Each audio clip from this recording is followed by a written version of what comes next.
For your ears only for the week of September 28th, 2014, and our last live broadcast, I'm David Alpern with our Newsweek On Air Voices of the Century project and co-host Warren Levinson of Associated Press. Blues, 20th century blues, they're getting me down.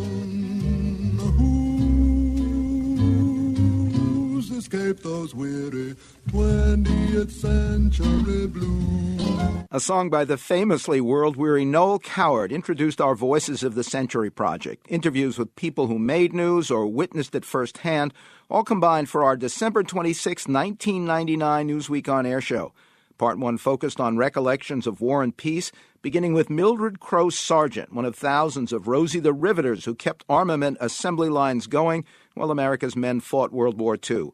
AP's Warren Levinson asked her how it happened. Well, there was an ad over the radio where I was living at the time, Nashville, Tennessee, and that it was urgent that people come to Detroit and work in war work because we were very far behind in things that we needed for the soldiers to fight the war. And so my husband said, well, let's go. And so I got up there. Within 2 weeks, I had gone to work for Woodall Industries. Wasn't hard to get a job? No, oh no. First place I went. And they sent me to riveting school. And what would happen, the ones who could make it in riveting school went on to rivet. But then the others did other things in the plant. Now, they chose me to rivet, and I was pretty good at it. I beat out I was working night shift, and I could beat the day shift and how many rivets I could drive. So I was right proud of myself for what I could get done. Do you feel like your time riveting changed your life in the long term? In one sense, I don't think it changed me as much as other women maybe, because I had not worked outside the home, and I did begin to work. And there was a feeling among the manufacturers before that time that a woman could not do heavy work. And after that, they knew that the women could do just as well as the men on the heavy work. And so they hired more women, and more women like the independents. And I think that boosted the women's movement because of that.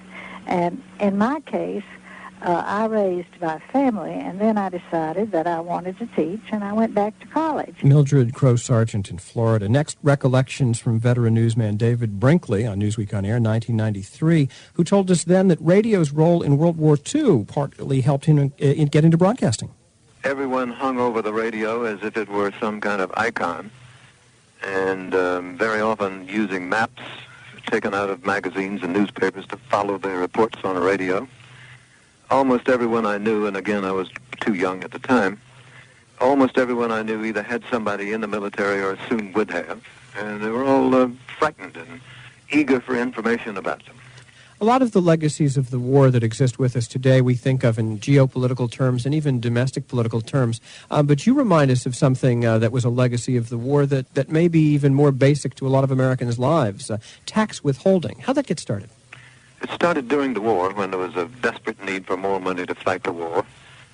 And because in the previous tax system, you and I and everyone, or whoever was around, paid taxes this year on whatever you earned last year.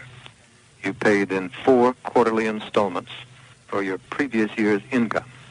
When a lot of young men were drafted into the Army, and I was one of them, we were paid virtually nothing. We got $21 a month.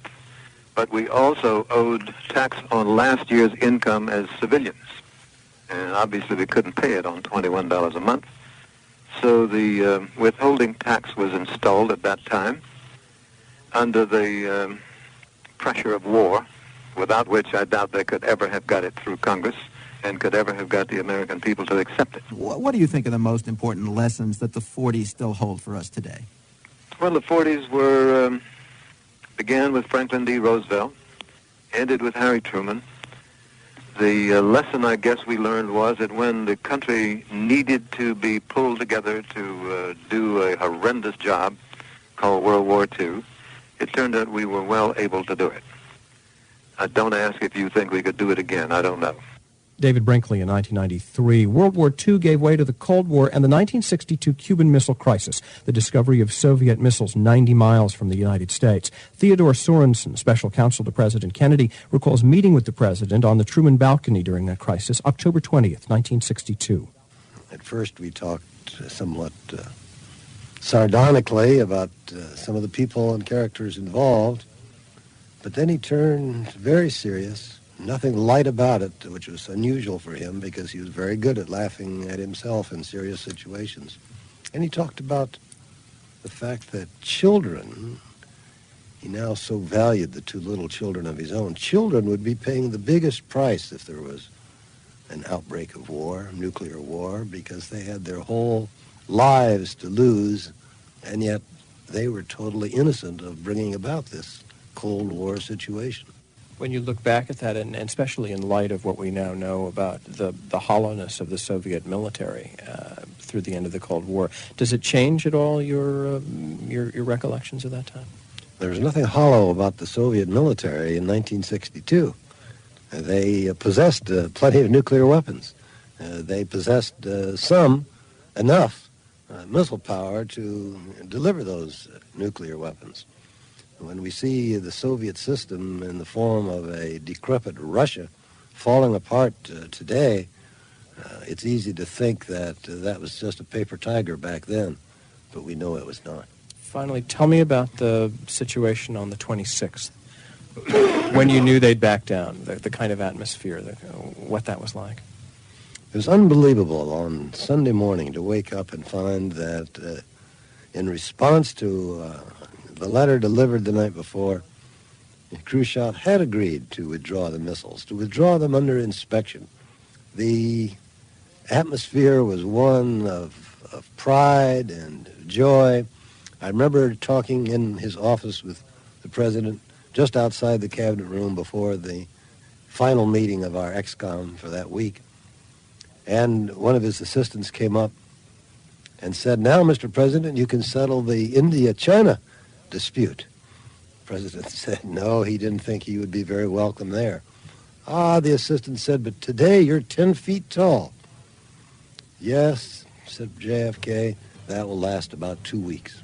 JFK aide Theodore Sorensen. We also heard from the late NBC anchor David Brinkley and Mildred Sargent, a World War II Rosie the Riveter. Now a quote from last week's news. The U.S. military leadership is now fighting in the same trenches with the Syrian generals. That was a Syrian diplomat after President Obama launched airstrikes in Syria against key positions of the bloodthirsty Islamic State or ISIS rebel group and a previously little-known al-Qaeda offshoot called Khorasan, which Obama administration sources said was planning attacks on Western targets. The administration denied any collaboration with the Assad regime, while officials in New York and Paris denied any concrete evidence of a pending threat. And more moderate rebels indicated they would use anti-ISIS aid to battle Syria's Assad regime as well. Another 140,000 Syrians fled over the border to Turkey to avoid the fighting. Next, more War and Peace from our Voices of the Century project, for your ears only.